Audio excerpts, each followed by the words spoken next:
So hello, welcome. This is Headlocks and Headphones for September the 11th. Hopefully you took a minute aside for remembering some of the stuff that happened in years gone by. However, we're not going to be talking about many depressing things today. This is Headlocks and Headphones, and let's very quickly move into the wrestling news. Now, WWE has went on another firing spree. In the past 24 hours, they have fired Sarah Stark, Gerald Briscoe, and Mike Rotunda. Apparently, there are additional names that are going to be on that list in the next couple of weeks.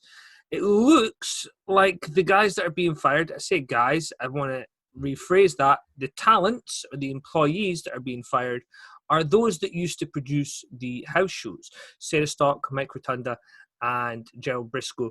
Gerald Briscoe obviously not really attending house shows anymore. He's been more used as a talent scout.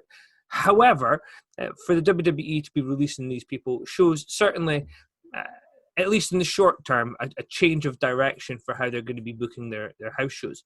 Now, WWE have, of course, released quite a lot of people in the 2020 pandemic era, but the one thing that's quite interesting is I don't think Sarah Stark's all that bothered about being released. She had 5 years there. She had a fun time. She can now go out in other places and work.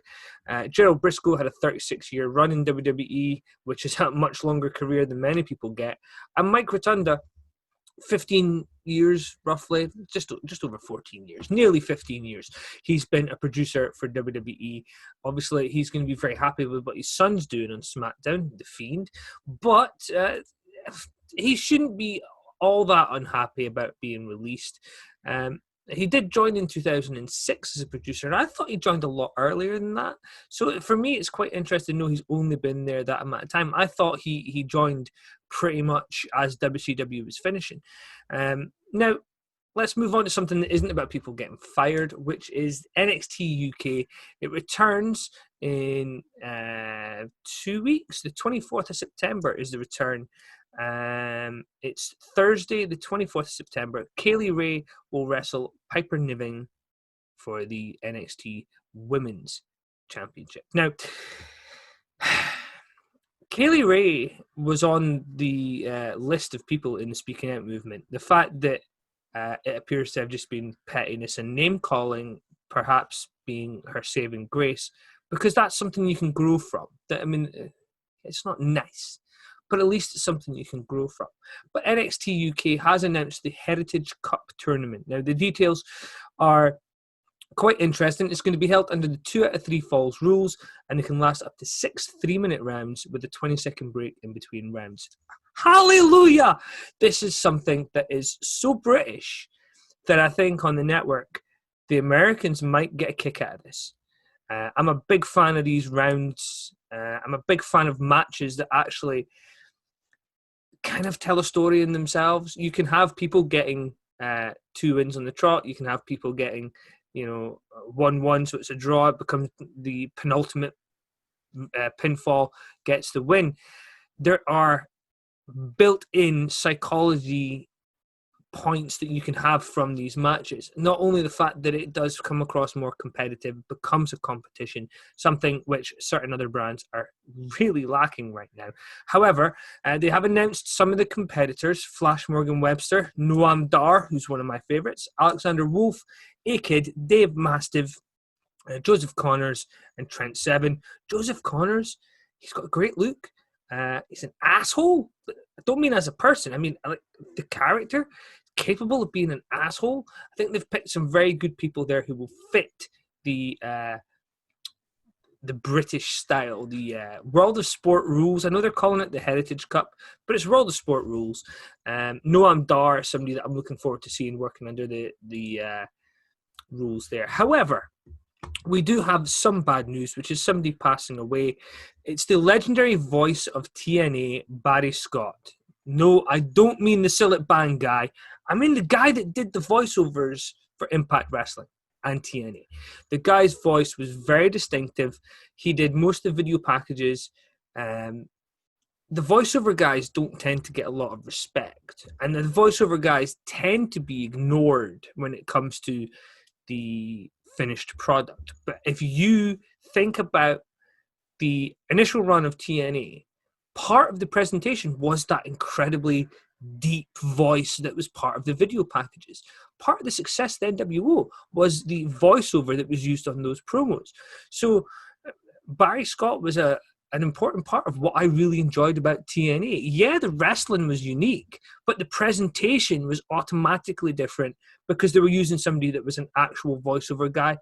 So it's a very sad loss for the wrestling world. And those video packages were mimicked several times by different companies over the years. Ring of Honor did it, and I know WWE's video packages took on a very similar style.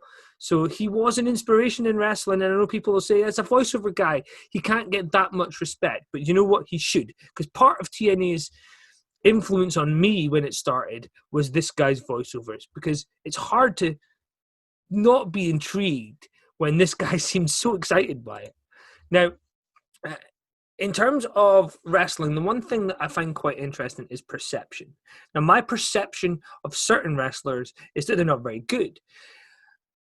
I've changed my perception as I've got older of certain talents. Now, one of those talents that my perception has changed with is Anthony Corelli, who was Santino Marella. Met him at a meet and greet here in Aberdeen. He was, of course, lovely. He spoke with the fans that were in attendance at the evening with Grado, and he spoke like himself. He wasn't putting on a fake accent. He just let us see a little bit about him. And I realized he's actually a nice guy. And it gave me an appreciation for how much he actually did as Santino Marella. In terms of, yeah, it was a rubbish comedy character that people will mostly forget. But the fact that he was able to be so different to who he is as a person and get over for so long is a great thing. Now, rumors were that he was closing his wrestling school. I believe it's still staying open. However, there are reports that he wants to return to wrestling and he wants to return as a commentator. Now, I don't think he'd be a play-by-play guy like Jim Ross was. I certainly don't think he would end up being like Michael Cole. But if he was to return as a color commentator, I think that would work quite well. Santino Marella, with the Italian accent, wouldn't work. But if he wants to return as Anthony Corelli, I think that would work very well. Not only has he done mixed martial arts, but he's also done professional wrestling. When he was commentating on a match, he could actually bring together the knowledge of both. Hopefully, a company will give him a chance in the next little while. I'm hopeful that it won't be AEW, who already have a full load of commentators. Now, whilst we're here, I wasn't going to talk about this, but there's been a bit of a backlash against Jim Ross, and I'm sorry, I want to call this out because I think it's nonsense. Jim Ross, during the pay-per-view on Saturday, saw what looked like a wardrobe malfunction and said, was that a wardrobe malfunction for Ali, or is that just wishful thinking on my part? That's funny. And I know that people want to react with cancel culture about, oh, he's a dirty old man. If Jerry Lawler said it, people would have laughed. The problem is that people assume that JR can't be having fun. He has to always be serious. So he had to have meant it. It was a throwaway line that was meant to be a joke.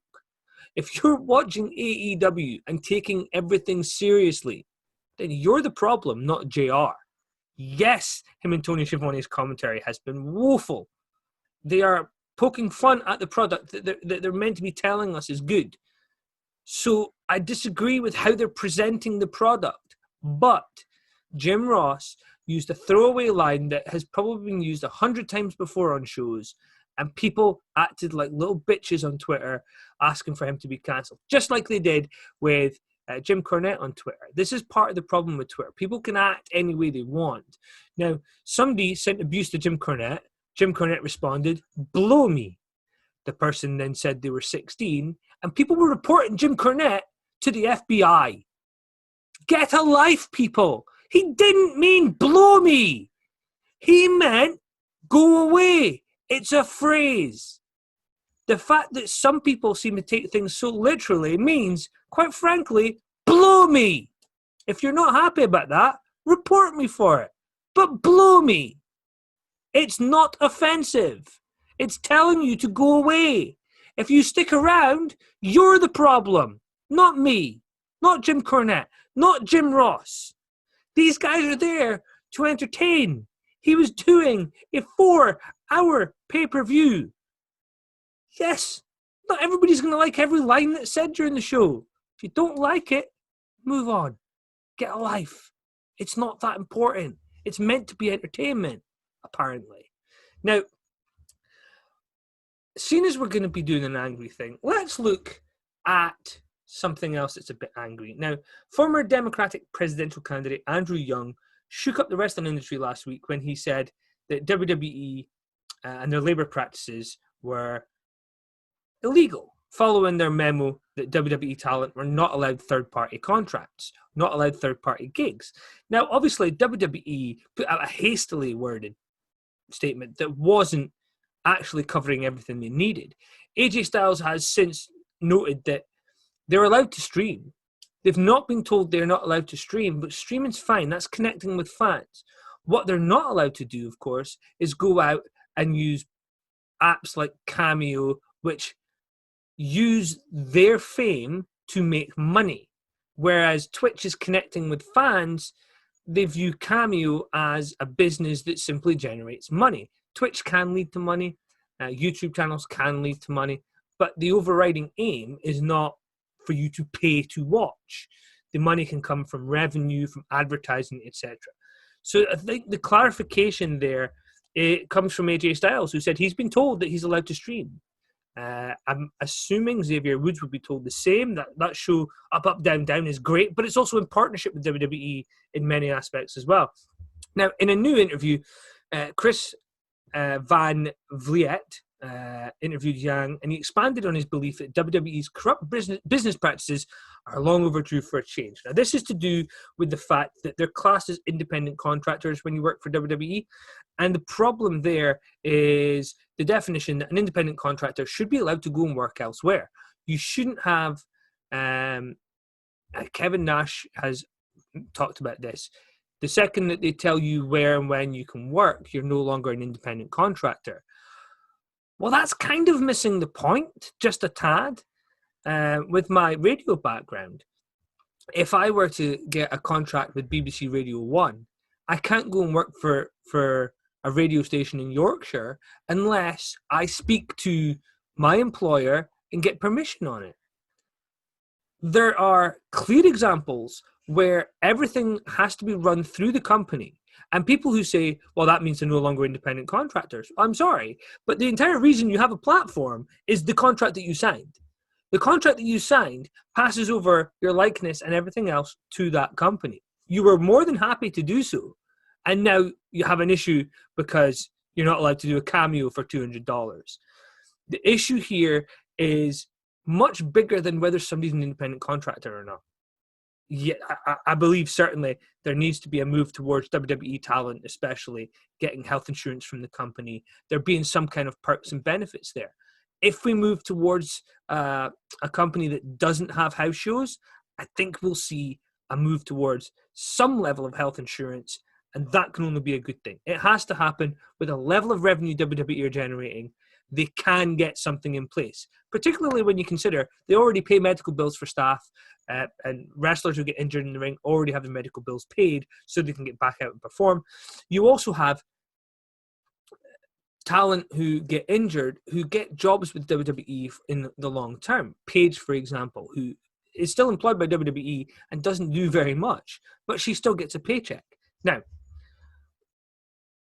as it relates to the WWE and this misuse of the talent, I think that WWE in many ways are in the right. Now, Jim Cornette spoke on his drive-through podcast this week about the fact that even if you want to do a radio interview at 5 a.m, you had to run it through the WWE.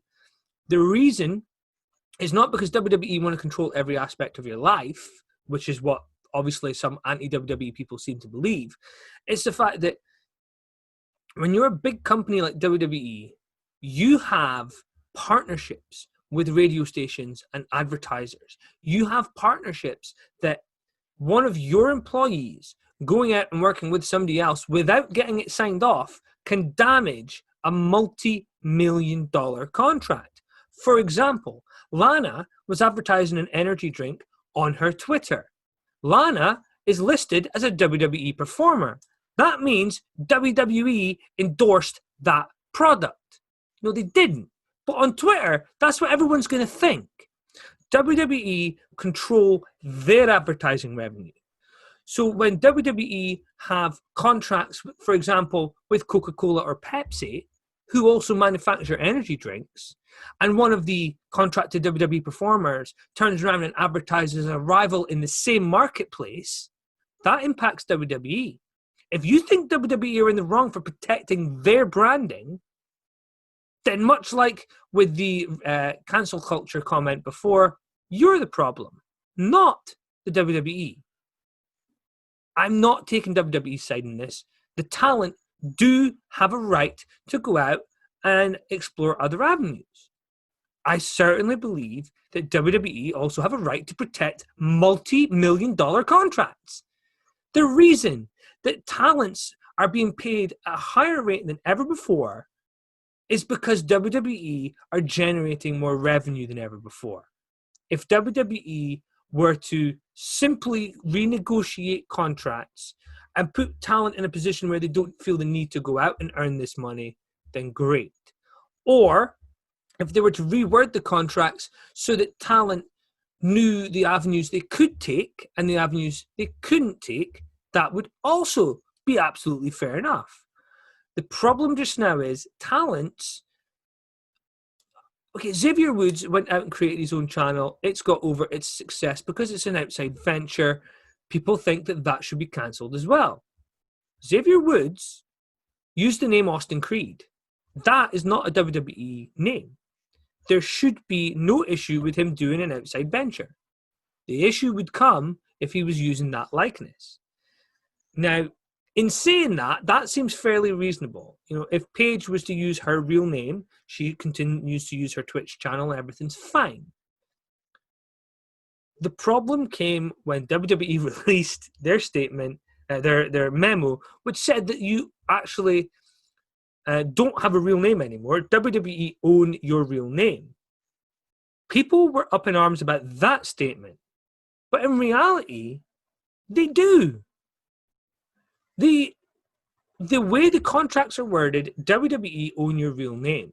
Now, I'm going to use Jim Cornette again because the way that this was worded on the drive-thru is great. So he said that obviously if you were to trademark the name Luke Skywalker, then you technically would gain control of Mark Hamill. Mark Hamill couldn't perform any other role other than Luke Skywalker.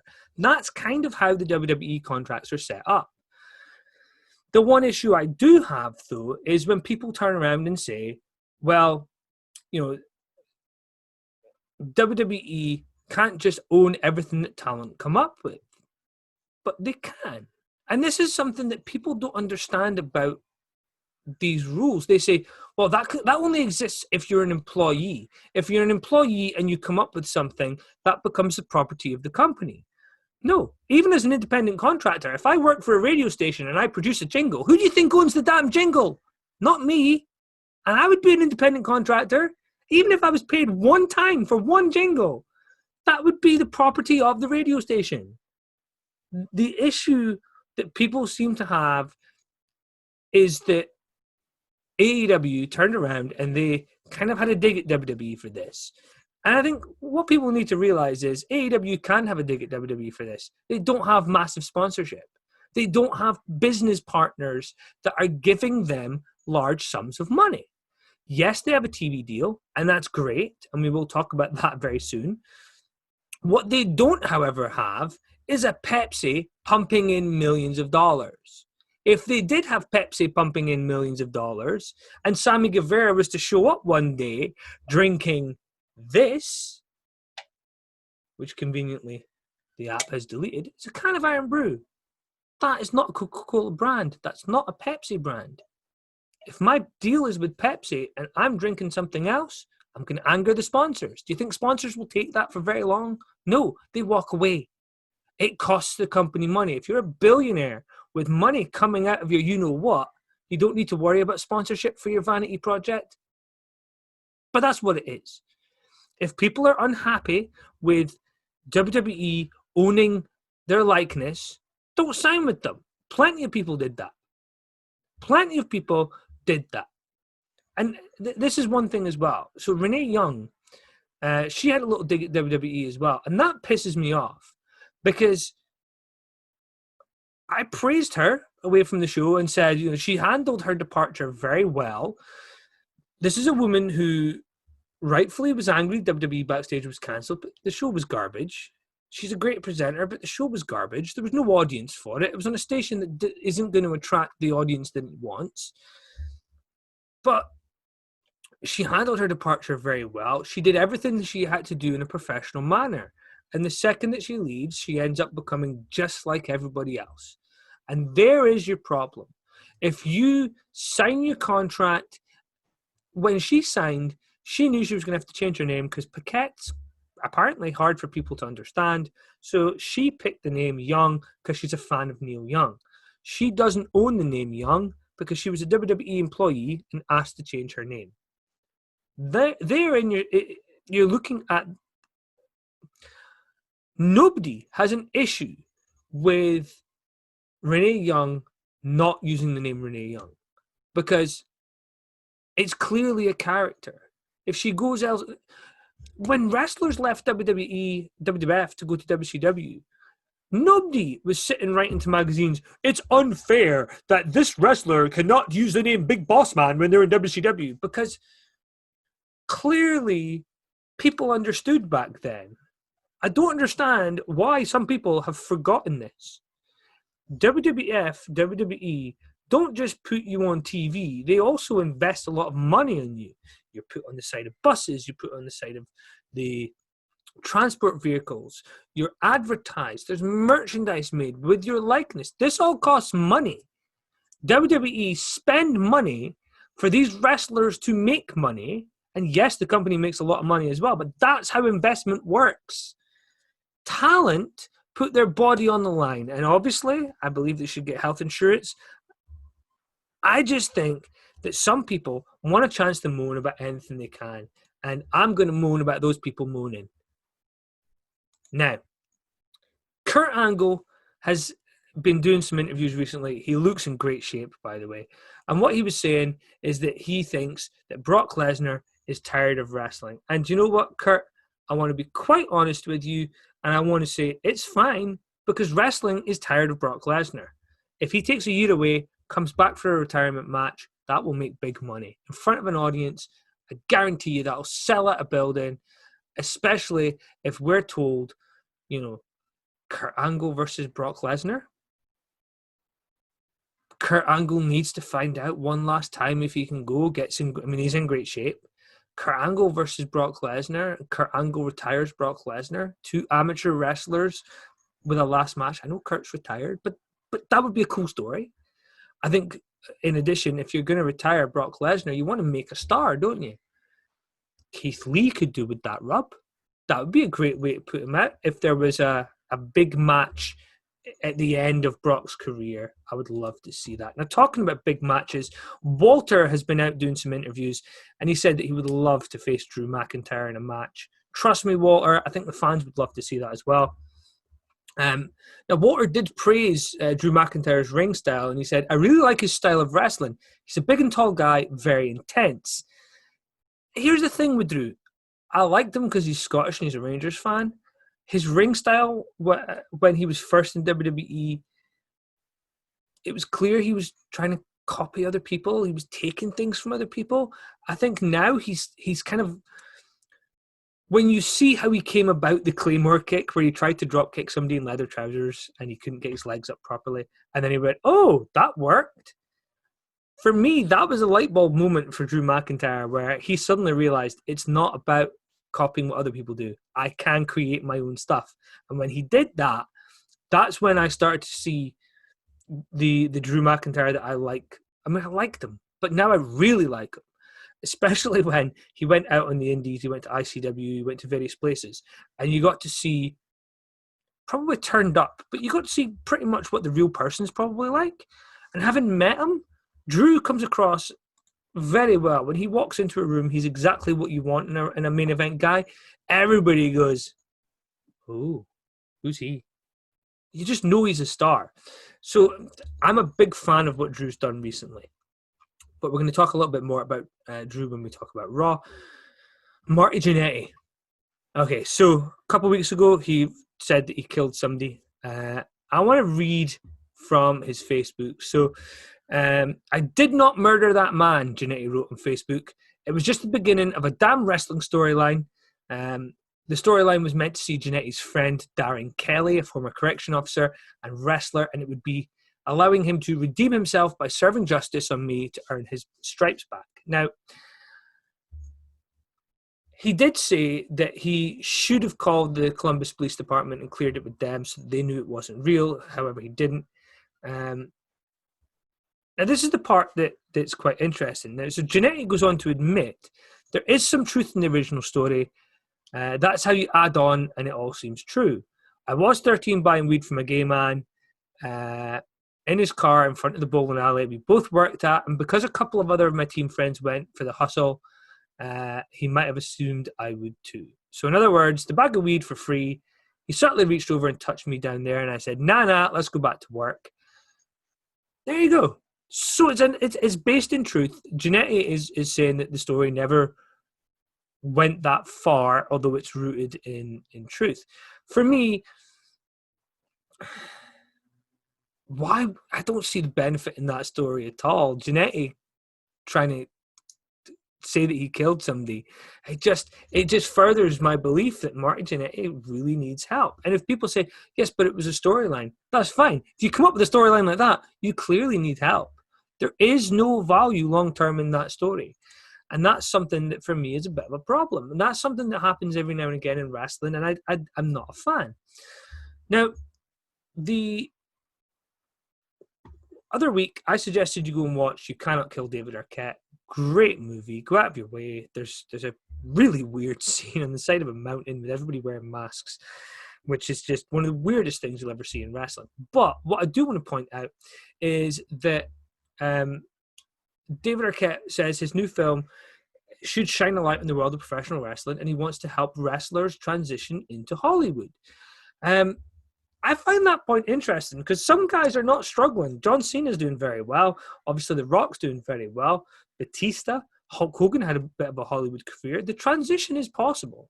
The issue is that he wants to help it be easier, and he hopes that the transition will be something a bit smoother as time goes on. But this is a guy who's been struggling to get acting jobs for a wee while. I'm not going to say anything bad about David Arquette because I think he's worked his ass off. He demonstrated that he cares about wrestling. And if he wants to help guys earn money, then who's to criticize?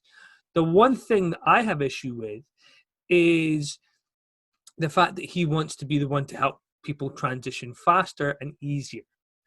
Here's a guy who hasn't had an acting job in how long? And certainly not a mainstream acting job.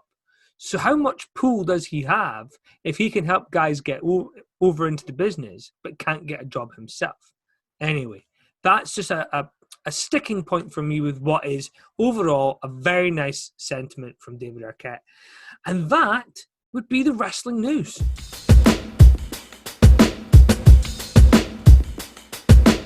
Okay, so this week I didn't really watch SmackDown. Time was a bit of a premium at the weekend, but I did manage to catch Raw.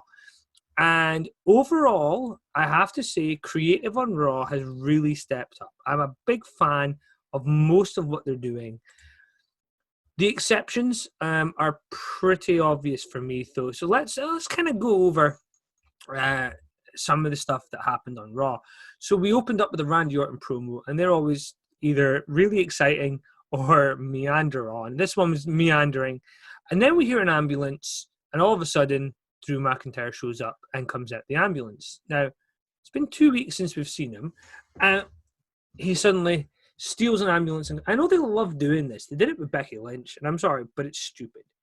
Drew, if he was going to return, should have just shown up, and he should have attacked Randy Orton the way he did, minus the ambulance. It's stupid, and it makes no sense. But this is the problem with WWE.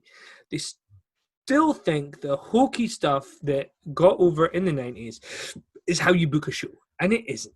Now, this is the part that's quite interesting. The Hurt Business defeated Apollo Crews, Ricochet, and Cedric Alexander after Cedric Alexander betrayed his teammates, just like I thought they were going to have Cedric Alexander join the Hurt Business. It's a great fit, and obviously I think in the long term, he's somebody who's going to benefit a lot from being alongside Bobby Lashley and Shelton Benjamin. Shelton's a great worker, streets ahead of Bobby Lashley, but he's never going to be a top guy, unfortunately. But being able, for Cedric Alexander, being able to work with Shelton Benjamin and pick up his ring presence, and then be able to work with Bobby Lashley and pick up his ability to connect. Okay, not everybody agrees there, but that's going to make him a bigger star, I hope. Cedric Alexander is somebody I really like, so I'm hopeful that that benefits him in the long term. Now, we then saw the Street Profits defeat Andrade and Angel Garza, and Cesaro and Shinsuke Nakamura came out and challenged the Street Profits to a champions versus champions match, and then decided there was the bi-quarterly open invitation, whatever, brand exchange, whatever the feature's being called now, it's still dumb. You have a pay-per-view coming up, I believe, called Clash of Champions. Night of Champions, Clash of Champions, whatever one it is. Why not have the match there? No, let's put it on Raw, because that apparently makes sense. Anyway, we move on. It was a very good promo where Shinsuke and Cesaro tried to use the "we want the smoke" catchphrase. They got interrupted. It was funny. Now, so last week, Peyton Royce and Billy Kay split up, and Peyton Royce threw Billy Kay into the Raw Underground, and there was a beatdown by the Horsewomen. Now, that should have led to some kind of rivalry, right? But there was a match that ended with hugs between Peyton Royce and Billy Kay. Now, this fits with what I want. I don't want tag teams to break up and just be angry with each other. There can be anger. They can split up because they don't want to be a team anymore. That's fine. But they should be able to split up as friends. We all have friendships that don't continue all the time. That happens. Doesn't have to be a fallout. It can just be a gap. And then you know they can go back to it, or they can be angry with each other and feud down the line. But I miss the days where a team can just be broken up. Right. So we then saw Asuka and Mickie James defeat Natalya and Lana. Yawn. I have no idea why Natalya and Lana are together. The Hurt Business defeated the Viking Raiders, Apollo Crews and Ricochet. To be honest, the match is unimportant. What's quite big here is Ivar doing the suicide dive, and it's almost like he comes head-to-head with Bobby Lashley, and as he lands, he's instantly doing this. He's clearly in pain. He had to go to the hospital. I'm sorry, but I've said this on the show before. We don't need suicide dives all the time. I really hope that we don't see more of these suicide dives by big guys. If you're going to do them, do one at a pay-per-view once a year. It shouldn't be every week. If there is a suicide dive happening every week, then maybe it should be, one of the Lucha guys. Maybe it should be a Cedric Alexander or somebody. Although hopefully if Cedric's stepping into a bigger role, he's going to cut down on that and actually show a deeper side to it. Suicide dives, they're like fireworks. Yes, they're cool to watch, but how are you supposed to connect with a guy that's that big and can do that? I mean, anyway. So Randy Orton defeated Keith Lee by disqualification when Drew McIntyre dropped Randy with a second Claymore. Now, I get what they're doing. They're trying to show that Drew can do the beatdowns as well. So that's leading to the match at the pay-per-view. I think it's going to be exciting to see Drew versus Randy again. I'm thinking that Randy's going to get the belt. This almost plays into Randy because you now have pushed Drew to the point where he's so angry that this could help him. Now, we saw Kevin Owens and Aleister Black brawl in Raw Underground, but this came after Kevin Owens showed up at the door and he said to Shane McMahon, basically, I'd love to say it was good to see you, but you're still a jackass. Which I thought was funny, and then got a bit of a reaction out of our producer, Zoe Styles, as well. The Riot Squad defeated Shayna Baszler in a 2-on-1 match, which surprised me. But, these things happen. Mainly because Shayna spent more time bickering with Nia Jax. I don't want to see Nia Jax on TV. I'm happy that Shayna Baszler is getting something to do. Now, we got to see more of Retribution this week, but when I say more, they're all masked. And we can actually see some eyes, we can see some faces, we can see there's real people under there. But basically, it was a heavily scripted promo that was a minute and 11 seconds of the show, and kind of got across the part that they were discarded, which kind of gives the idea perhaps these were people that were fired. That's maybe the suggestion, but perhaps these could just be people that are just not being used. So Retribution, we're kind of being given, I think we're being given false clues here every now and again. I've got the picture in front of me and I'm looking at the faces and I'm just thinking, I'm trying to see if I can tell from the eyes who these people are, but I definitely can't. They're doing just enough to show us that they're people, but whilst also hiding their identity. So hopefully we find out who they are soon and this storyline continues. But having suffered 2 claymores, Randy Orton attempted to leave the arena and Drew caught him again. And there was a 3rd claymore for Randy. I enjoy this. It's coming across well. It's Drew, and we're getting to see that dark side of him, something that I think as a babyface he hasn't had a chance to show yet. Doing these storylines with Heath Slater was brilliant, but we want to see the big guy be able to kick some ass. Now let's move on. Dominic Mysterio defeated Murphy in a street fight. I'm not a fan of them continuing to have Ray and the family there all the time. I think Dominic should get a chance to just do stuff for himself. But at the end, Murphy submitted, giving Dominic the victory. But after months of torment and the gruesome injury, after the brutal attack of the Monday Night Messiah, the Mysterio family finally got their payback and basically kicked 7 shades of you-know-what out of Murphy as the show went off the air. Overall, I think, compare this to AEW. Now, AEW had Cody be attacked by the Dark Order, and obviously from there, the following night, the Nightmare family got Retribution. Well, not the following night, but at the pay-per-view, they got Retribution. They got revenge, and everybody looks equal. Whereas what they did with the Dominic and Rey Mysterio thing is you had all these auxiliary partners in the storyline, Aleister Black and various others, and they all got taken out as well. The Monday Night Messiah looked very strong because he always had the advantage. So now, after all this build-up, Dominic Mysterio and the Mysterio family finally get some measure of payback. But that measure of payback isn't on the Monday Night Messiah. It's on his disciple. So you've still got the ability to get your revenge on Seth Rollins. And let's be fair, I think if you're going to do revenge on Seth Rollins, it has to be. It has to be.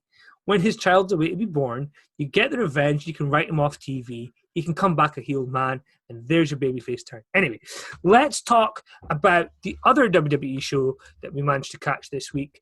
But we're not going to talk about it in great detail because I think there's just one thing that I do want to talk about in depth, and that is the brand new NXT champion. Now, for me, if we're going to talk about NXT, we will talk about who won. Was it Adam Cole? Was it Finn Balor? Well, I'll tell you in a minute. The Velveteen Dream defeated Ashanti Adonis, was attacked by Kushida as well.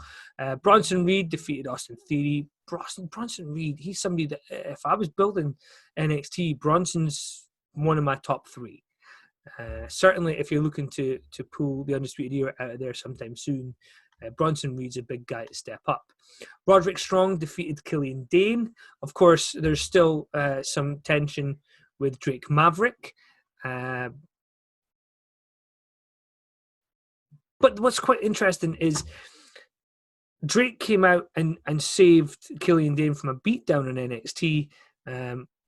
But Killian Dane didn't appreciate that, so kicked Drake Maverick's ass, which is kind of what you'd expect. But that's 2 British, I know people will argue with this because Killian Dane's Irish, but Killian Dane and Drake Maverick, 2 British guys who are going to have good matches. And I think there's a great story there, particularly, again, if Undisputed Era leave, this story could go quite a while, but could also become a tag team as well. Drake Maverick and Killian Dane as a partnership, I think would work quite well. I would be a fan of seeing that. Now, we then saw the cage match. Rhea Ripley defeat Mercedes Martinez, finally shutting up Robert Stone. Or will it? Because that's not what he does. And we saw Damian Priest and Timothy Thatcher look ahead to their match, which I'm intrigued. Timothy Thatcher, I think he's a great talent. But then we had some stupid stuff. So we then had Tegan Knox dinner with the Garganos, where Johnny Gargano ended up with food all over him. We also had Breezango do a little bit of a promo as well. For me, I am a big fan of Breezango as individuals, as a tag team, not so much. But let's get to the main part of the show. Adam Cole versus Finn Balor. I would have personally led towards wanting Finn Balor. And I wasn't disappointed. The match was great. The winner, of course, being from the 1916 DDT. I think Finn Balor, as the NXT champion, will do very well. I am shocked that with a lack of talent on Raw, Finn Balor and Adam Cole have not been called up to that brand. If you're not going to call him up to Raw, the only thing you can do with Finn Balor is have him lead NXT into the next generation. I'm very intrigued to see where this goes. He does have some ready-made opponents. However, I don't think he's been booked very strongly in recent months. So it's going to be interesting to see what they do with him as champion. But that, in the absence of SmackDown and Impact, is your wrestling reviews.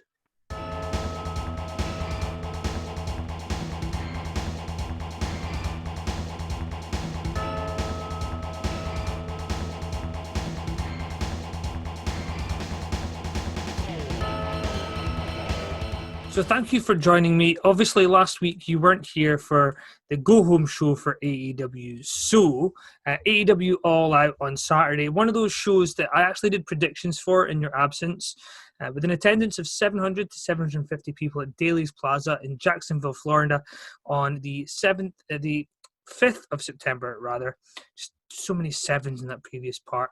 Now, here's the thing for me.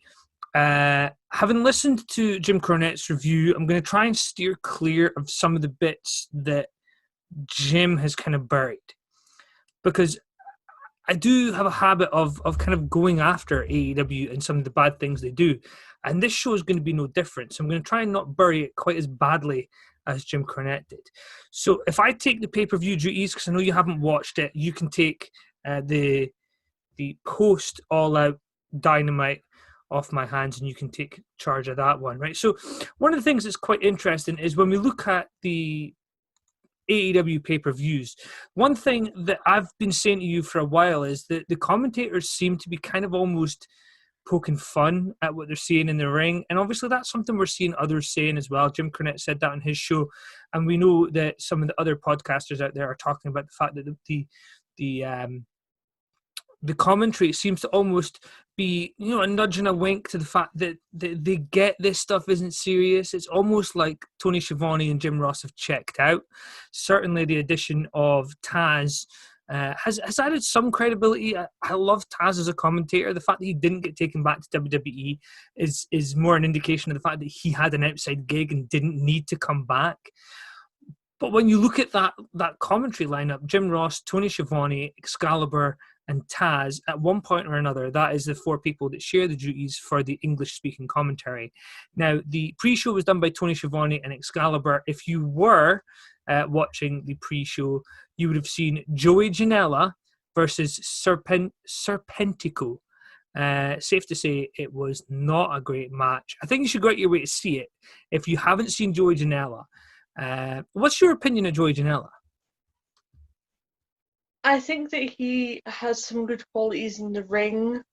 He relies too heavily on the fact that he's trying to portray this hardcore exterior. He always has to do that little extra something to keep the fans interested. But really, if you have a character and a gimmick that works, you shouldn't have to go over and above to get that point across. Now, I'm intrigued by where they're going with one thing, which is that they've put Joey Janela and Sonny Kiss together. Now, obviously, Joey Janela is somebody that quite a lot of people have really been quite harsh on, because in ring, he's not the greatest. He's looked good on some of the shows that he's booked, but it's because the guys that he's booking are so bad. But when you look at the Joey Janela Sonny Kiss thing, there could be something there. It's a little bit of an odd couple. People might be looking at it thinking, well, what the hell are they doing there? But I think sometimes the odd couple thing works. So that might be interesting going forward. Now, we move on to the second match of the buy-in, which was Private Party versus the Dark Order. It was Alex Reynolds and John Silver, who obviously you've seen bits and bobs of as you've been watching Dynamite. Private Party, for me, are a talented team who are going to go far. I'm not a massive fan of the Dark Order. I think that the entire thing is stupid, and I'm sick and tired of companies thinking they can just continue to push things down our throats even though it's not working. What's your opinion of the Dark Order? To be honest, you know what? I like them. The two of them that have been going in against Paige and Omega recently, they have some solid in-ring work. They're good as a team. It is clear that they, week after week, are going in, they're practicing, they're building up that skill. However, the only reason the Dark Order still exists is because of Brody Lee. There's no denying that. His overwhelming character is carrying that entire group. And I believe the only reason they're still around to date would be to highlight the new group that Kingston is putting together, to give them someone to feud with. Okay, so, I mean, I agree. I think without the arrival of Brody Lee, I think the Dark Order would have ended. And I think had the audiences not left in March, Brody Lee himself would have been diverted away from the Dark Order. I think they may have found a way of maybe bringing him in and then killing off the angle, because all he did when he came in was he was just having digs at Vince McMahon. And if that's all you have, then that's not cool, it's not clever, and it doesn't come across well. Now, obviously, in your absence last week, I made some predictions. So as we go into the main show, I just want to mention it briefly again, because obviously there's quite a few people that are latching onto this. JR especially appears to have just checked out. There's quite a few times where when they went to the Fight TV feed, there was a mistake where Jim Ross actually turned to Tony Schiavone and said, why did they keep booking this guy as a face? He's clearly a heel, about Joey Janela. This is two guys who, Jim Ross and Tony Schiavone, they've came through the NWA. They've came through WCW. They've came through working, both worked for WWF, WWE at one point or another. And I know people say, well, he never worked for WWE. Well, okay, fair enough. But he did work for WWF, which is the same company, as did Taz. The fact that they kind of poke fun at the stuff we're away to talk about kind of says it all. You should be taking this stuff seriously. So because you didn't get to see the pay-per-view, my predictions were... they were recorded for last week. I'm going to mention what I thought as well, so that as we go along, we'll see how well I did. So the pay-per-view opened with Britt Baker, who was accompanied by Rebel, facing Big Swole in a tooth and nail match. Now, the interesting thing here was it was meant to be on the pre-show. They turned it into a cinematic match and they put it on the main show. It was basically Swole won the match after she placed a laughing gas mask on Britt Baker, causing her to pass out. Honestly, Big Swole, for me, is probably the worst worker that AEW have. And I dislike many of their workers, but I think that's the worst worker that AEW have hired is Big Swole. What do you think of Big Swole? Because a few times you've commented on she looks at a place, there's something not quite... She's not quite up to the pace of Britt Baker, who is obviously not the greatest worker in the world, but has improved leaps and bounds since that awful first promo. I'm still of the belief that that first promo was bad on purpose.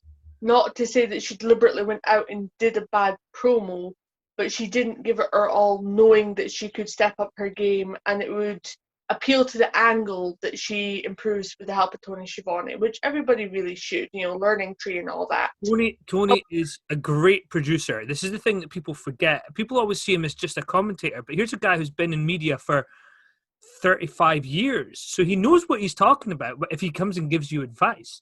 Now, it's a cinematic match, an attempt to copy the stuff WWE have been doing.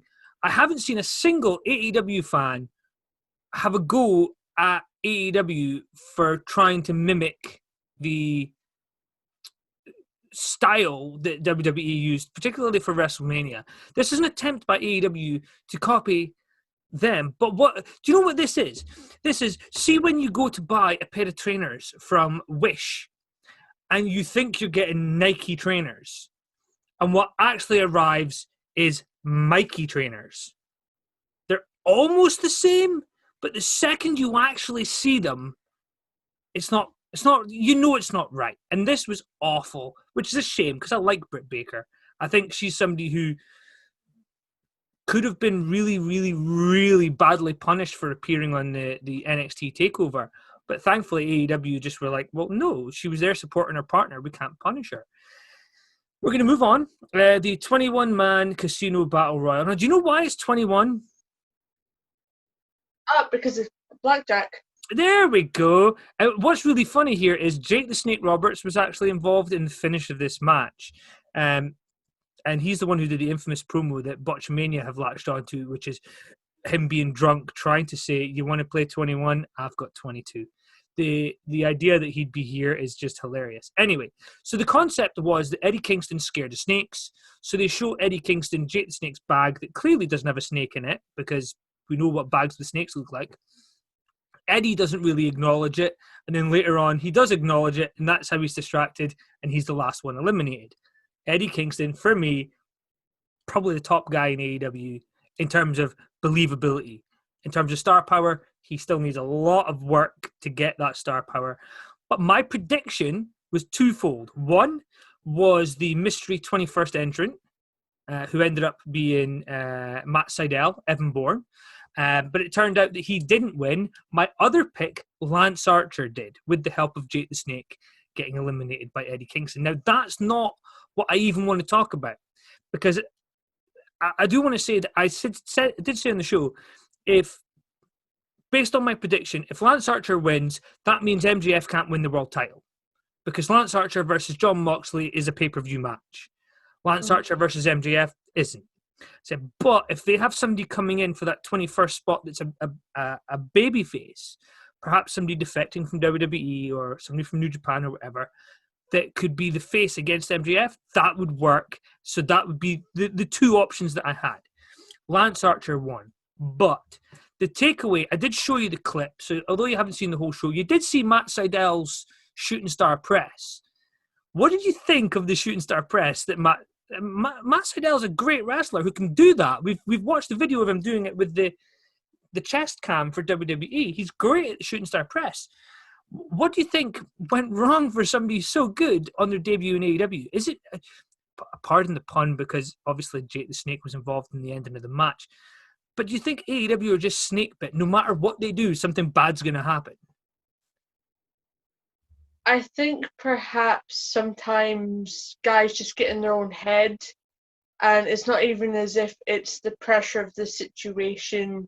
It's just, especially with a casino battle royal, there's so many players going on at the same time. You have to know where you are, when you are. I don't presume it was spotted the same way that a Royal Rumble would be. But at the same time, you have to have that awareness, and I think perhaps he's checked around him to make sure nobody's there and just misbooted or something. As you've said, we've seen him 100 times do this move, and it's looked fantastic. It's actually one of my favourite moves. When done correctly, it's so good. Yeah. And to be honest, I know that we're not talking about Raw here, but one of the matches I would really love to see, based on how they're doing, is Matt Sydal versus Dominic Mysterio. Dominic did a really cool move that could go so wrong this week on Raw. You know how Ray likes to dive under the bottom rope? Right, so when Ray dives under the bottom rope, he tends to just like land chest first on the floor. So Dominic actually did a move with that where he dove under the bottom rope into where he dove over the wrestler and did a the name of the move escapes me, but he dove over them and actually did a proper rolling move. It looked so cool. And I think perhaps the more I think about what Matt Sydal did, it's the risk reward. These are called risky moves for a reason. They will eventually go wrong. And I think some people have been really hard on AEW as if it's AEW's fault that a move got botched. It was a mistake, and it could happen to anybody. But talking about mistakes, Matt Hardy versus Sammy Guevara. I said I wanted Matt Hardy to win. Obviously, I think for building, Sammy Guevara winning and Matt Hardy getting his win down the line makes more sense. But Matt Hardy won. Despite the fact that they did that dive, again, I showed you the clip of Matt Hardy's head hitting the floor, and I can tell from the reaction in your face, you weren't a big fan of watching that segment with that clip a second time. You could hear it. I'm not being funny. Like, I watch things like this, so you are reminded constantly that these guys are doing this for real. It's not staged. The bumps they take are legit. The moves they do, even if they're helping each other out, it's completely, they're gonna get hurt. And that's the thing. Watching it on TV, you almost feel like they're stuntmen. But because we're serious fans who go and watch it live when we can, you almost get to see that, I don't know, there's a different vibe when you're watching on TV to what there is when you see it live. Because I know that I've seen you at live shows where things that don't get a reaction from you on TV, you actually react to them because you can see, you know what's going on in terms of, you know how much they're working together, but you can still see, like, that was so close to just being a mistake and somebody getting hurt. So for this spot to be there, and worse, for the match to be ended, and for the boss of the company, Tony Khan, to say that Matt Hardy, in 3 goddamn minutes, managed to pass concussion protocol and come back out and finish the match. I'm sorry. If any doctor in the world can make you pass concussion protocol in 3 minutes, then they probably got their qualifications in Guatemala and they ordered them on the back of a cornflake box. Because there's no way a real doctor can test if you have a concussion in 3 minutes. I've had a concussion. I went to the hospital and they told me I didn't. And I had constant sore heads and went back to the hospital and they said to me, you had a concussion. We can clearly tell you've had a concussion. And thankfully you've taken some time off work and got yourself better. So to see Matt Hardy being allowed to do this, I mean, his wife was not happy. Obviously aimed at the company for allowing him to go out. Matt's an old school guy. Of course he's going to continue the match. It's how you were trained back in the day. So, yeah, I mean, I'm disappointed in AEW for doing that. It was an unnecessary spot. And I don't think either Matt or Sammy get over from this match at all, which is a shame. I think that's the overall, at least my overall issue with AEW quite regularly, or there are these overdramatic firework moments that happen all too often. And they look quite dangerous, and you think, okay, was that a spot or was that something that went wrong? You can't quite tell, which isn't how it should be. Yeah. This week, for example, like Jericho's match, he goes headfirst into a pile of chairs. Yeah. And you think, right, there's a million ways he could have taken that move without risking that concussion, which is obviously why WWE don't let you do things headfirst anymore. Well, talking of head first, I mean, Ivar on Raw this week, he did a suicide dive, and as soon as he landed, it appears him and Bobby Lashley have kind of had a coming together of heads, and you instantly see him doing this, and it's quite vigorous. He's like this. You can tell he's really badly hurt. I think that there's going to come a time where suicide dives have to be banned. Certainly unnecessary risk needs to be banned. Now, let's move on to something a bit more positive, unless you have something you want to add. I was going to ask, do you think that because they've now altered the rating for wrestling shows, obviously now it's not PG anymore, that they're more relaxed with that risk-reward ratio? I would hope not. I think if you want to be a promoter in wrestling and you're willing to risk somebody else's body, then you're a bad promoter. You need your talent to be healthy to work. Now, we'll move on to something a bit more positive. A match that I was looking forward to just because I do like the NWA Women's Champion Thunder Rosa, was Hikaru Shida versus Thunder Rosa. It was a win for Hikaru Shida, and I'm going to be honest, this match was booked horribly.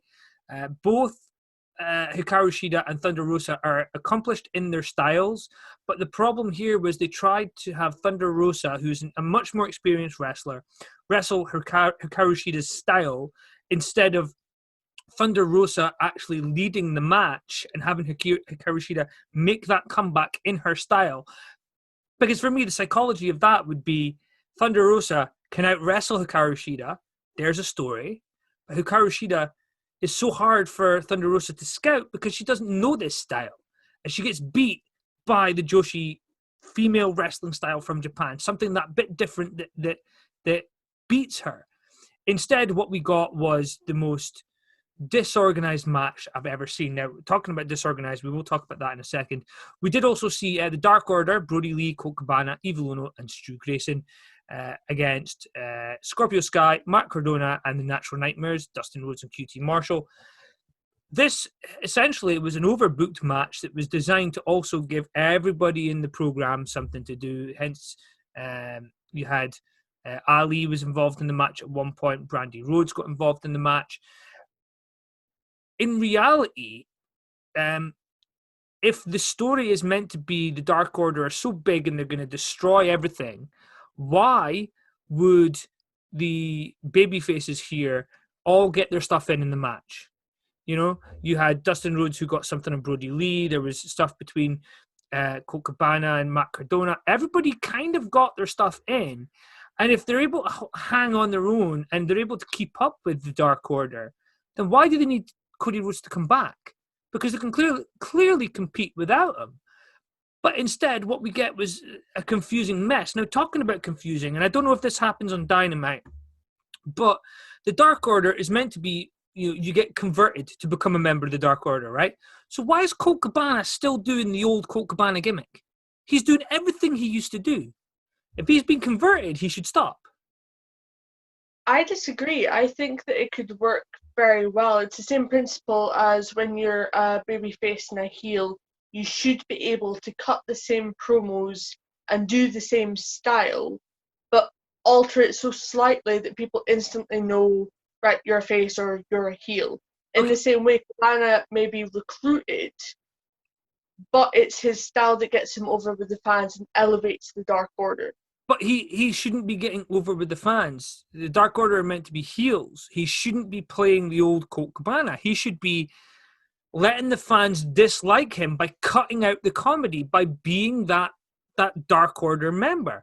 You don't see Stu Grayson doing stand-up. Whereas I bet when venues open, Colt Cabana will still do it. For me, it's jarring. It doesn't make sense. But this is the company where you have people baby faces one week and heels the next, and they just keep changing depending on what the match requires. Talking about that, Dustin Rhodes pinned Colt Cabana for the win here.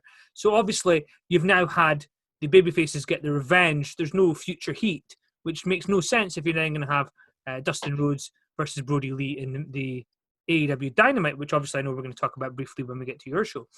Now, Kenny Omega and Adam Page defended the AWA, that would be cool, but no, the AEW World Tag Team Championships against the FTR. They wrestled the FTR versus Kenny Omega and Adam Page match as Kenny Omega and Adam Page's style. Again, this is something that, like with the Hikaru Shida match, if the FTR are involved in this, why have everything go at such a pace when FTR shouldn't be having to do all of Omega and Page's stuff? I get that Omega's a vice president, but surely you'd go with the better team. You would have their style be the one that you wrestle. So for me, what I disliked here was the fact that they basically had Omega and Page have moves done to them, and 10 seconds later they're jumping on the top rope. So Adam Page got thrown into the ringside barrier, and Kenny Omega turned within 10 seconds and was able to get a tag from Adam Page. He's just been thrown headfirst into the barrier. Why are you on there getting a tag? If there's no repercussions from the violence, then the violence means nothing. especially when you look at FTR, who've had all of their finishing moves, and they did them to both members at various points in recent months and never got anywhere. And more importantly than that, and I know that this seems like I'm ranting, but more importantly than that, FTR joined Tully Blanchard, right? Tully Blanchard, in some ways, acting as their manager, wasn't involved in the finish. I thought FTR should win, and they did. They won the tag team championships, but, and this is the part that bugged me, they should have had the Young Bucks or somebody involved in the finish of this match, because obviously the Young Bucks are feuding with FTR, so the Young Bucks making sure FTR are the tag champions, so they have to beat FTR for the belts instead of their friends, would make sense.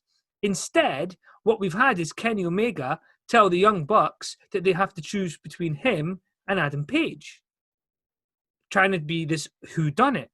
Which, whodunit? One of the things I was told that was being advertised for this week's AEW, and hopefully you're going to tell me if it happened, was obviously the engagement of one of the wrestlers, and they were getting to pick their best man.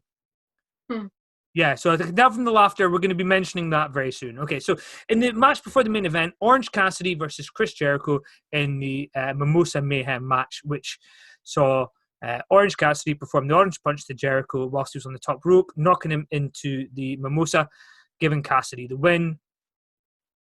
Jericho, for me here, is just trying to appeal to the younger guys.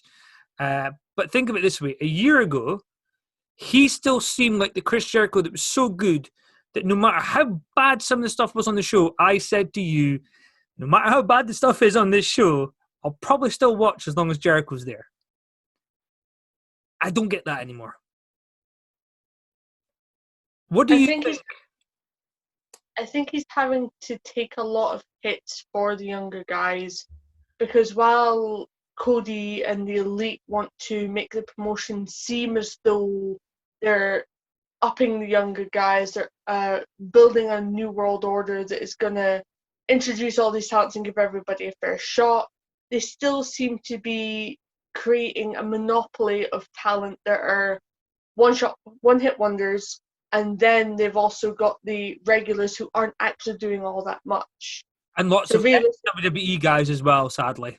Yeah. They're doing nothing. So realistically, by pairing these guys with Jericho, it gives them a rub without them actually having to do anything, which hides the fact that a lot of the time they don't know what they're doing. The problem for me, though, is, yes, I mean, Jericho could wrestle a broom and it would be a good match. What do you do after? Where do they go after that?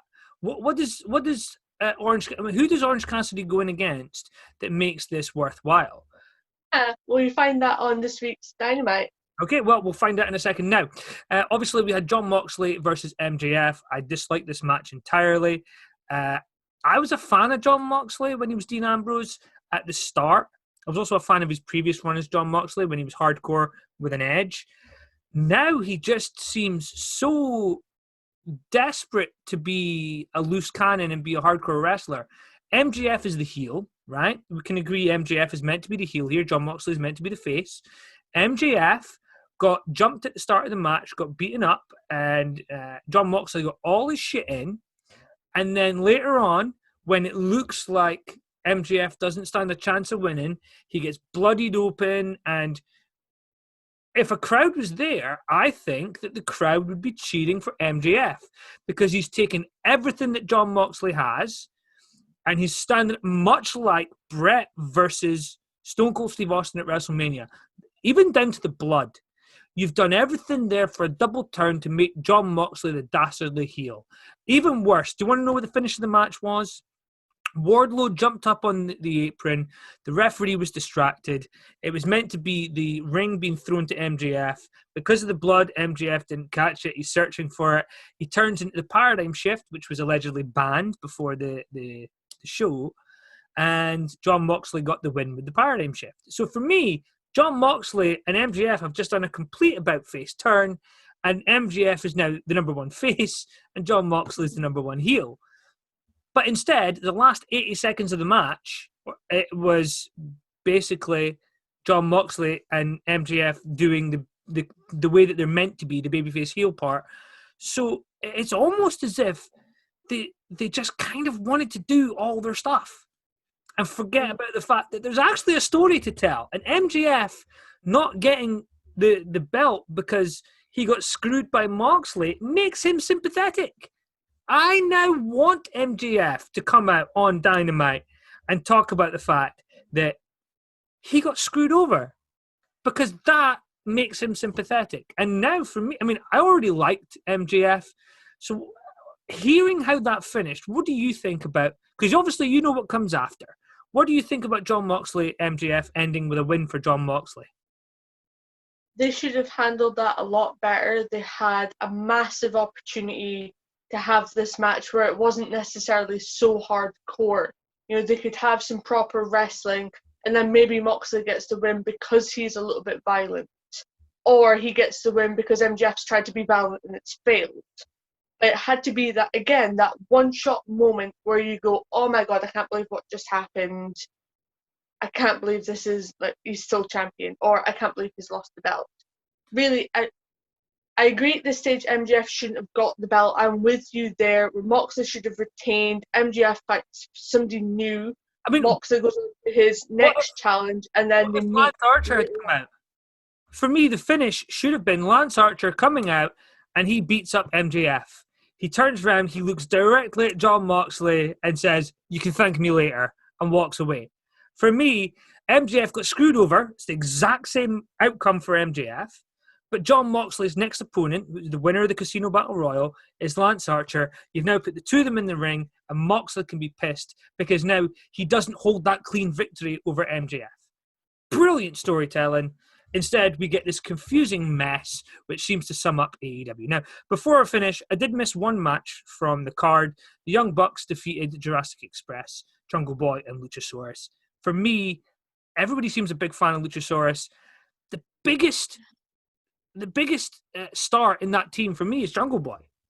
Of course. I think the only reason realistically that Luchasaurus looks as though he's getting over is because Jungle Boy is taking all the hits for him and he comes in and clears the field. So he looks dominant, but he needs Jungle Boy there to be his hitter, much like Diesel and Shawn. Do you know what? I was going to make a slightly different comparison. I think Jungle Boy's like Road Dogg. I don't think he's the greatest worker in the world. I think he has this ability to connect, though. I think he also has this ability to sell. And I actually feel sorry for him. But I also want to punch him in the face at the same time, which is Road Dogg. And Luchasaurus is like Billy Gunn. He's the bigger of the two. He's possibly slightly less talented in terms of ring psychology, but in terms of his ability to fire up and get a reaction, he's probably going to be short-term the bigger star, although Jungle Boy hopefully will have the bigger career. Now, we're going to quickly move to you talking about the AEW Dynamite, which I haven't seen. So let's get your opinions. Haven't heard about the pay-per-view. Hopefully some of the stuff that you've seen on the TV show will make a little bit more sense. And let's find out what happened on AEW Dynamite.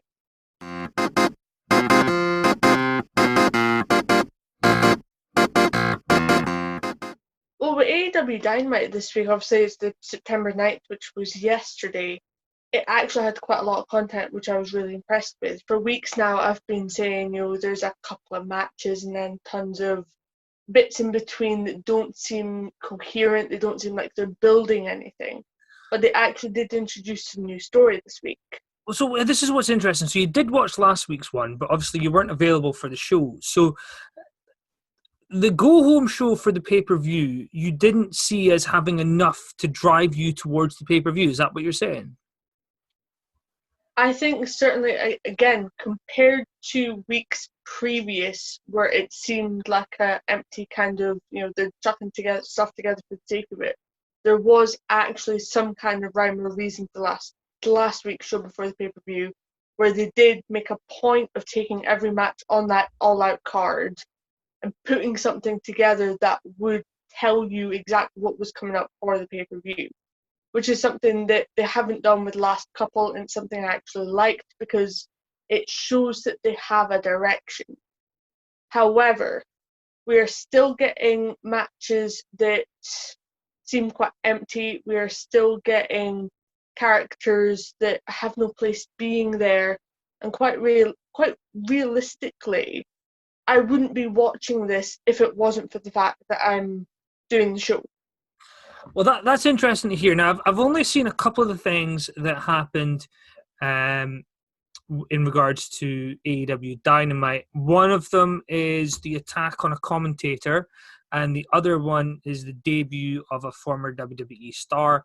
So let's get into the show and find out exactly what happened. Well, we had the opening match, which was the Jurassic Express versus the Lucha Brothers. And Lucha Brothers have been getting quite a lot of hype recently because it seems as though there's quite a lot of tension there, despite the fact that they're meant to be quite cohesive and together. Of course, we had Jungle Boy get the win for that match, but then we had Eddie Kingston come out afterwards. Lucha Brothers started fighting, blaming each other for the loss. And he basically knocked their heads together and went, right, guys, what the hell are you playing at? We're supposed to be a team. Shake hands and let's get past this. Which is kind of what you want from somebody like Eddie Kingston. Now, interestingly, Lucha Brothers is Pentagon. He's had to change his name to Penta L something something. Do you think the name change is important, or do you think it doesn't change anything about him? He's still the same. I mean, he's an exciting performer to watch. I think the name change isn't that relevant in the sense that his style hasn't altered. He's still he's a good performer in ring. There's no denying his ability, but he needs to be in the ring with the right people in order to build that chemistry and that psychology there. I think if he was in with the likes of Joe Blow from Knoxville, then you wouldn't have the same caliber of match as you are having with him being with Jurassic Express or with him being with, Janela or Jericho, because they have that experience there. And it's quite interesting that in this angle, Penta actually refused to shake his hand, Phoenix's hand. And you're kind of, the only reason that they're kind of putting bygones and bygones is the fact that Eddie Kingston is there and he has this dominating presence. It makes you kind of suspect that he's only using these guys to further his own story and to build himself on their backs. Absolutely. Based on his history, he has done that before in previous companies. So it would be interesting to see where it goes. I'm not a big fan of them always having to do tag teams splitting up. I really like when tag teams actually just kind of go, you know what, let's shake hands, let's go our separate ways, but we'll still be friends and we'll come back together. But let's move on. What else happened on AEW Dynamite? Yeah, the fact that there's so much tag team content, I think, puts me off a little bit, because while I enjoy watching a tag team division, 3 of the matches here on the show are tag team based. And one of them, there's just no point for it. I mean, we moved on to Matt Hardy coming out and cutting his promo, which was actually quite moving, relatively short. It's clear that he's been a lot of the time. And you had Ruby and his new infant in the crowd as well. And I really enjoyed that part because he kind of concisely summarized, do you know what, guys, I'm out, I'm going to take some time to heal, but I'm coming back for the gold. And it's exactly what you want to be hearing from him at this stage, at the very least. Yeah, I mean, I'm a big fan of Matt Hardy. I think he was put in a very bad position, but at least he's healthy enough to show up. Which is really good. I mean, I think the fact that he spent 2 days in hospital is something that's a negative. But at least he showed up and he was able to cut a promo. The backlash is going to still happen, though. Some diehard AEW fans are really mad that he was allowed to continue to wrestle. So you're right as well. It's good to know that even those AEW fans who see no wrong with the product are still sat going, wait a minute, like, clearly this is a health and safety breach. You need to be taking care of your superstars. I mean, then we moved on to the Angelico versus Orange Cassidy match, which for me, it is clear Orange Cassidy is a mid-carder trying to be something he's not. Again, like, he's a talented guy. I couldn't do what he does. But why do they keep putting him in these high-profile matches? It seems as though he's been paired with Angelico, who should have won this match. Based on performance alone, Angelico should have got this. But it seems to me as though they put him with Angelico to justify the fact that he got the match over Jericho and he got that win there. What was refreshing for me with this angle was the fact that we saw the new submission style that Angelico has. I think it's based on Mexican wrestling. Okay. But compared to the high-flying stuff, it's really good to see that they have performers who are capable of a wider range of things. I mean, I love, Rey Mysterio can do high-flying stuff, but Rey Mysterio can actually do some mat wrestling. It's just, if you've only got an 8-minute match, you probably can't stretch to doing everything that you know. I mean, we had Santana and Ortiz at the end of that match beat up Orange Cassidy, and Best Friends came out to make save, just furthering that storyline and reminding you that they are still feuding there. And then we come on to the exciting part that we've mentioned, Kip Sabian's wedding. Okay, right. So, what Vince Russo bullshit did they have for this then? They basically announced that Myro, of course being Rusev from WWE, would be Kip Sabian's best man. But the entire segment seemed as though it was just Rusev taking cheap shots at WWE.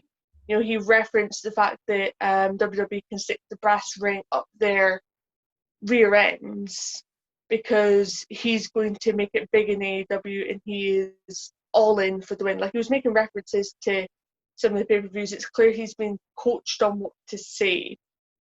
But he does still look in shape, and they did a good job to make him look as though he's going to be a star. I'm not quite sure why they've paired him with Kip Sabian, because there are other choices that would have benefited them more. But we can see where this goes in that angle. Perhaps being with Kip Sabian and getting some wins off the back of being his best man, will be beneficial.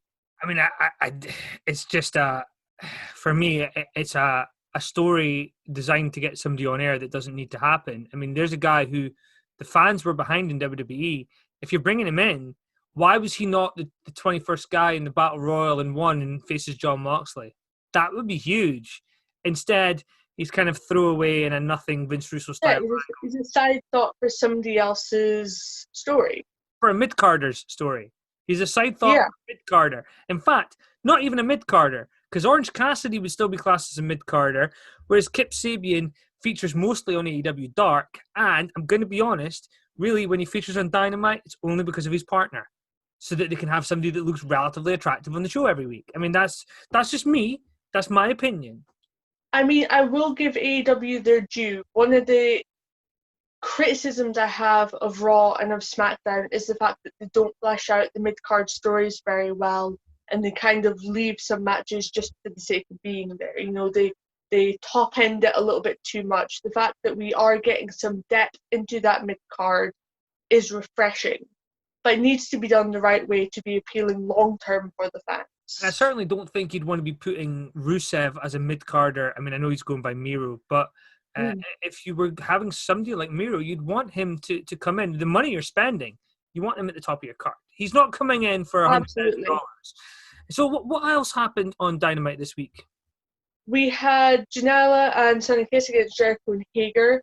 Now, this is one of the matches that I think should have been split up into two singles. I mean, it was like you were saying before, everybody kind of took their turn in getting what they wanted to do. The interesting fact that obviously Hager got kicked out of the Casino Battle Royal by Kiss was something that they highlighted. They had their on and off, and there was quite a lot of aggression on Hager's part. But it would have, for me at least, it would have came across much better if they cut something else a little bit shorter and had Janela versus Jericho and Kiss versus Hager. But perhaps they're maybe trying to save that for later on. I'm not 100% sure. However, we did have Hager get the win, and Jericho and Hager announced their bid for the AEW tag titles. Because obviously now that Jericho's got nothing to do, why not just put him in a tag team and add to that confusion there? Especially with the news that came out after Dynamite that Omega is now finished with the tag team division. Yeah. I mean, for me, with this match, Janela took some unnecessary big bumps, which is what he does quite regularly, I think. Like I said, his style dictates that he has to put himself out there a little bit more to get over, but it's going to harm him in the long run. And this was the match that I said to you, Jericho went face first into the chairs for no good reason, and then there was tables at one point, somebody got smacked over the head with something. There's far too much violence in AEW, not enough wrestling. I think I agree on that point as well. So, what else happened in Dynamite? Because do you know what I do? I do obviously know the attack on an announcer. So, hopefully, we'll get to that because I do want to talk about that a little bit as well. Well, I'll leave that talking to you because obviously it's clear you've got an opinion on it. Yeah. But we did have the Moxley promo on Lance Archer. It was actually, for the time that he had, he concisely explained how he's going to kick his ass, basically. And then we had the FTR and Tully Championship celebration. Now, don't you think that the Moxley Lance Archer story would mean a little bit more if they had somehow kind of came to blows at the pay-per-view at the weekend? I mean, it's, to me, if you're going to have a promo saying how you're going to beat somebody, there has to be a reason, and not just because they have a future title shot. Call me silly. Either that or because they're associated with somebody who did piss you off, the friend of my friend is my enemy type thing. Well. See, this is the thing. They said that people were going to earn their title shots. And yeah, somebody winning a Battle Royal is earning a title shot, but it was meant to be about rankings. Is Lance Archer the number one contender? I mean, moving on, from that point, the fact that FTR, obviously, they announced that they're going up against Jurassic Express next week, but it's a non-title match. They've only just got the belts. Remind me, Jurassic Express's result at the pay-per-view was a loss to the Young Bucks. Yeah. Remind me, they had a match. And they got a cheap win this week. It wasn't even he got a clean, there we are. There was some back and forth, and then all of a sudden, Young Boy won. I mean, for me, this again is, I know it's not a title shot, but it's dropping people in for no reason. Especially with the FTR, who are guys who they could hold that belt for 5 years and nobody's going to be angry because of how good they are and how capable they are. But what bugged me about this segment is the fact that we literally just came off the back a couple of weeks ago of Tully saying, whoever owns the gold has the right to those bragging rights, they're the only team that matters. But at the same time, if you're going to be a champion, be a fighting champion.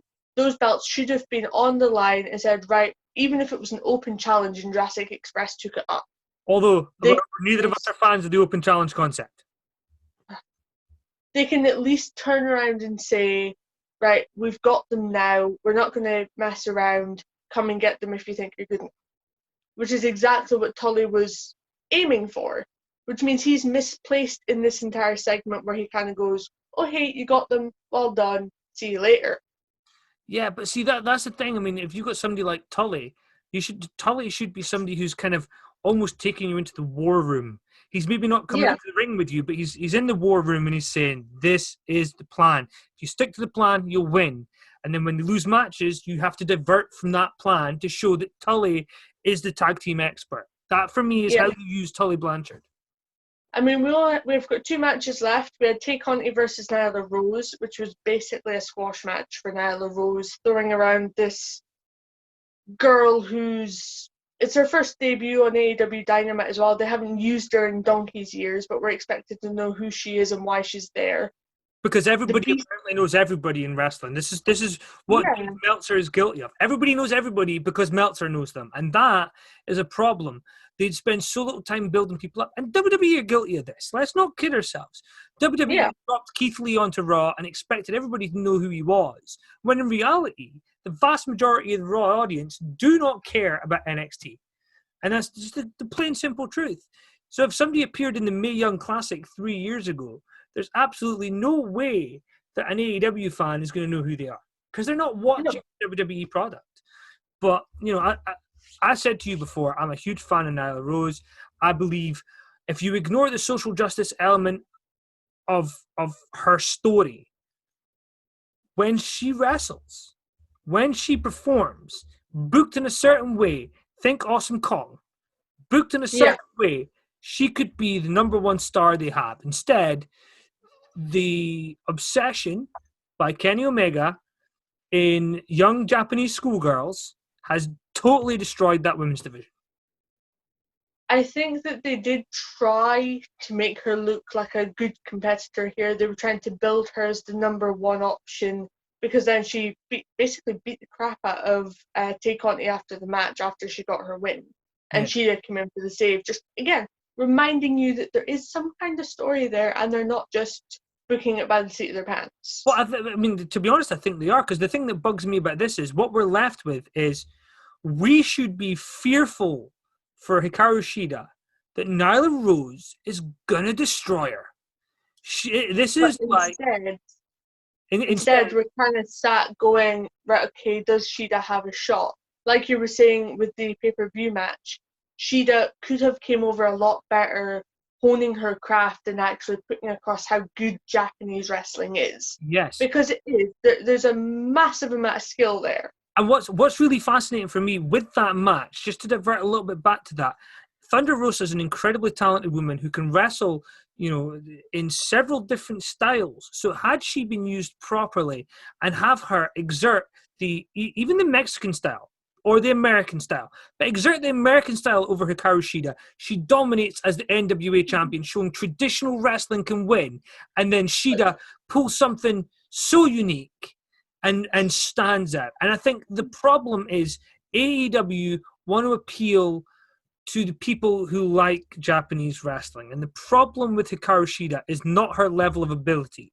It's the fact that the reason that New Japan Pro Wrestling are not the number 2 company in the world right now is because out of the wrestling bubble, nobody cares about the Japanese talent, which is a shame because a lot of them are very good. Yeah.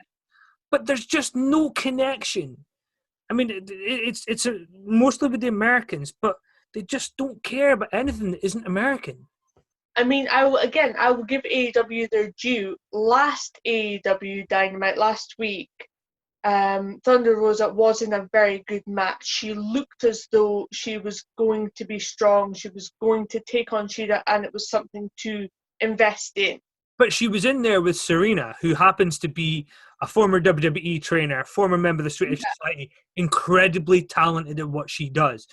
So if you're in against somebody like that and you can't have a good match, then I'd be asking questions about you being the NWA Women's Champion. I mean, we move on to the main event eventually, Dustin Rhodes versus Brody Lee, which, again, there was an incredible amount of violence in this match. There was a ton of finishers done. They each looked as though they needed to get their dominating section of the match. And really won. Do you think Dusty would ever book a match where Ric Flair does the figure 4 3 times? No, not for a second. Because the figure 4 now can't beat somebody. Now, when The Rock had this blood feud with Stone Cold Steve Austin and he kicked out the Stone Cold Stunner, you can buy that because it's whatever, just a tiny little one drop of energy left in his body made him kick out. But if Austin gets a second one, it's over. Conversely, what we have now is we have Colt Cabana doing frog splashes and it's a 2. We have FTR getting the shatter machine and it's a 2. And we're looking at finishing moves now simply being false finishes. And I don't know about you, but the amount of times I watch a match, and there's a couple of people in WWE really guilty of this just now. Seth Rollins is one of them, where he'll get his finisher and somebody kicks out and he doesn't instantly just grab them and go again. Because for me, you don't sit and argue with the referee. For me, the psychology should be, I was this close. If I get a second curb stomp, ain't no way he's kicking out. But that's the thing. If you've hit it once and he gets up, you get him as soon as that's over, because he's down. He doesn't get time to recover. You need to keep on top of him to make sure that he's gone. If we're going to use the old analogy that certain people like to use, that these guys are just cosplaying as wrestlers, and they like to play video games and stuff. Even in video games, if you play Street Fighter, if you play the WWE games or anything like that, if you get something on them and it doesn't quite finish them off, you run straight into them and get them again. The second you give them a chance to breathe, the energy rebuilds, and then there's every chance that your finisher will not work. So even if you were going to look at them and call them video game wrestlers, they're not even following video game logic. And that bugs me. And Dustin Rhodes... Now, Jim Cornette said something on his podcast, and I'm going to say it, and I want to see your reaction. he said that Brody Lee is the only person that can make Dustin Rhodes look like a bad wrestler. Having watched the main event of, now I'm paraphrasing slightly, but that's what he said. Having watched Brody versus Dustin in a match, what do you think of that statement? I think individually those two guys are very good. The fact that they're able to go against other people and elevate them is great. But it seemed to me when I was watching it today that when you put the two of them together, there's something that's like there's a misstep somewhere. You know, you had Dustin try and get in Cody's finishing move as revenge for something, and then Brody kicked out of it straight away, and you're sat going, okay, so why? But here's the thing: if Brody did such a big number on Cody Rhodes, and then there was attacks on the rest of the Nightmare family, QT Marshall. Apparently, it's not Marshall; it's Marshall. QT Marshall, Dustin Rhodes, Brandy were all attacked. Apparently, Arn Anderson was left alone because you don't want to screw with Arn. Oh, you don't want to screw with Arn. That's just a given. Yeah, but for me, if the Dark Order are meant to be portrayed as being this all-consuming large threat that's dominating the company, and somebody needs to help save us, right? Which I know feeds into an old Jericho gimmick. But if somebody is needed to save the company from Dark Order, what the Dark Order need to be doing is they needed to take out Cody, and then they attack the rest of the Nightmare family. And then, at the pay-per-view, whatever happens with Brody is fine. But when it comes to this show against Dustin, he attacks Dustin, he's gone as well. And then next week, you've got QT Marshall, he's gone. All that's left is Brandy. And then she gets taken out. And then you have 2 or 3 weeks of the Dark Order basically telling everybody, screw you, we run the company. And at this point, they then go and they start taking out tag teams like the Jurassic Express. They start taking out singles wrestlers like Kip Sabian.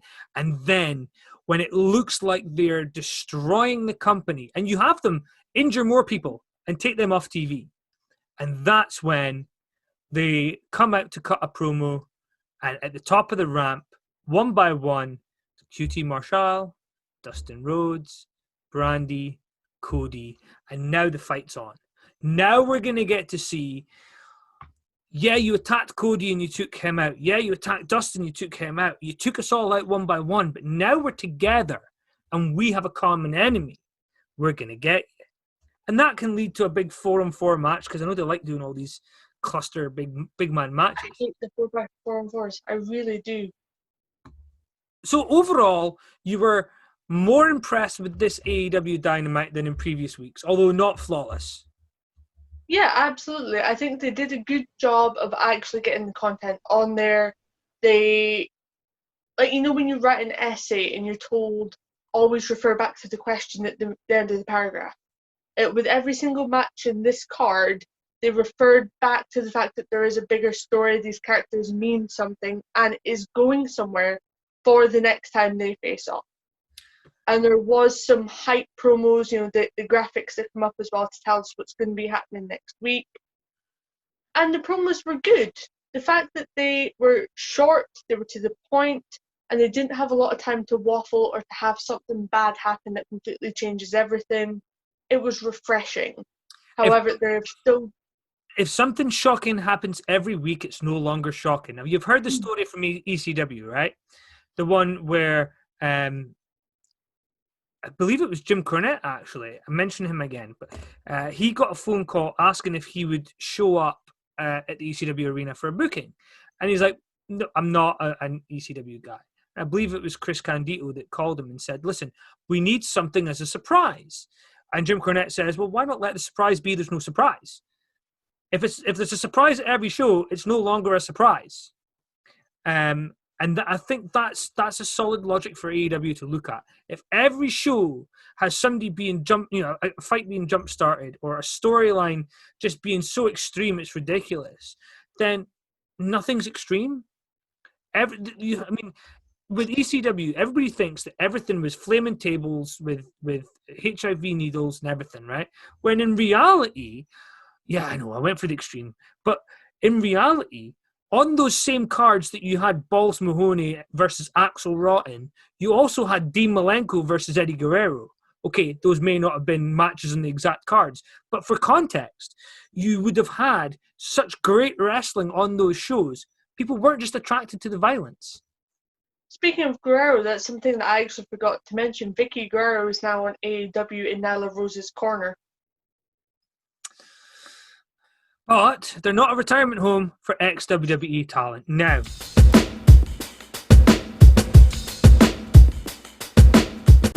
so I haven't included this in the wrestling news section because I wanted to get your reaction to this one, because there's several reasons why this one might appeal to you. So it's the release of a brand new show with two hosts. You know both hosts. I just want to find out how you react to finding out that in America, TBS have just announced the return of Wipeout. As in, like, Total Wipeout, Well, Top Gear type of one. They call it Wipeout in America, not Total Wipeout. So, how do you feel about the return of Wipeout, even though it's an American one? Depending on how it's done, this could be very exciting. However, I will say for the UK one that I used to watch when I was younger, and I actually had the Wii game as well because, you know, we all loved that.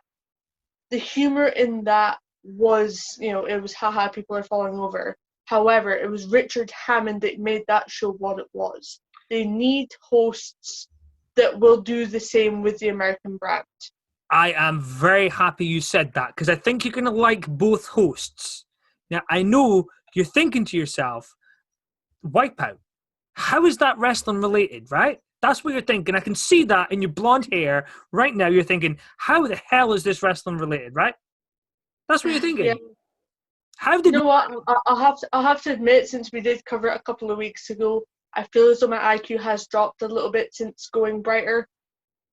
Yes, but I have a habit of turning everything wrestling related. The reason this is wrestling related is because one of the hosts has been officially announced as John Cena. So That could be interesting. John Cena will be hosting Wipeout. The other host is one that you know very well from another topic, one that you really do like that isn't wrestling. I was going to say David Tennant, but I think that's just too much to hope for. That would be hilarious if it was David Tennant. No, it's Nicole Byer, the host. Oh, right, of course, from which TV show does she host? Nailed It. There we go. Nailed it. I did nail it.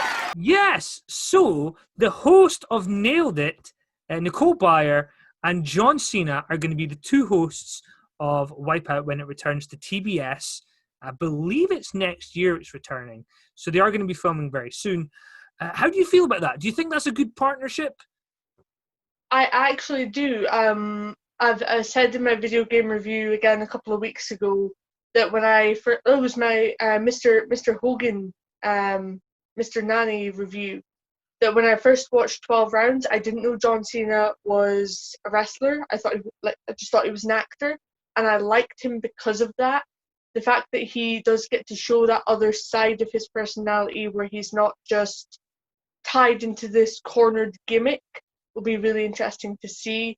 And of course we know that Nicole just basically rips the piss out of anybody she's with. And I think but in a way that makes them look good somehow. I think on Nailed It, she does mock people quite a lot for their mistakes, but nobody gets angry with her because it's clear she's having fun.